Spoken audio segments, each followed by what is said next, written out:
बेताल पच्चीसी की प्रसिद्ध कहानियों के इस श्रृंखला में अब तक आप लोगों ने बेताल पच्चीसी कहानी की बेताल द्वारा कही गई 8 कहानियों को सुना। आज आप लोगों को 9वीं कहानी सुनाने जा रही हूँ। पहले की कहानियों का लिंक डिस्क्रिप्शन में दिया गया है, वहां से आप पहले की कहानी देख सुन सकते हैं। बेताल द्वारा सुनाई गई 9वीं कहानी को अंत तक जरूर सुनिएगा। बहुत ही पुराने समय की बात है। चम्मापुर नाम का एक नगर था जिसमें चंपकेश्वर नाम का राजा राज करता था। उसके सुलोचना नाम की रानी थी और त्रिभुवन सुंदरी नाम की एक लड़की थी। राजकुमारी यथा नाम तथा गुण थी। जब वह बड़ी हुई तो उसका रूप और निखर गया। उसके रूप और गुण की प्रशंसा चारों तरफ होने लगी। राजा और रानी को उसके विवाह की चिंता हुई। चारों ओर इसकी खबर फैल गई। बहुत से राजाओं ने अपनी अपनी तस्वीरें बनवाकर भेजी, पर राजकुमारी ने किसी को भी पसंद न किया।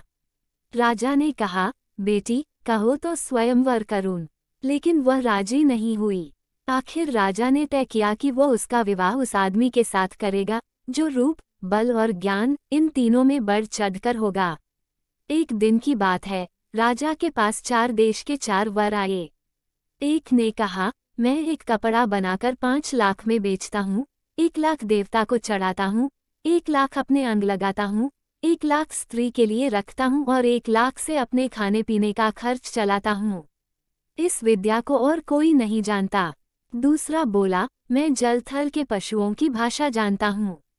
तीसरे ने कहा, मैं इतना शास्त्र पढ़ा हूँ कि शास्त्रार्थ में मेरा मुकाबला कोई नहीं कर सकता।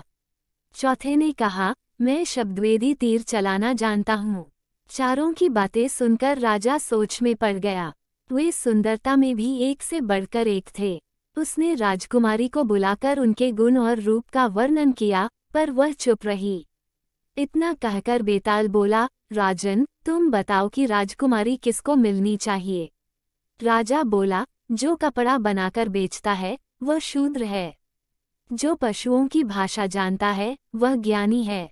जो शास्त्र पढ़ा है ब्राह्मण है, पर जो शब्दवेदी तीर चलाना जानता है वह राजकुमारी का सजातीय है और उसके योग्य है।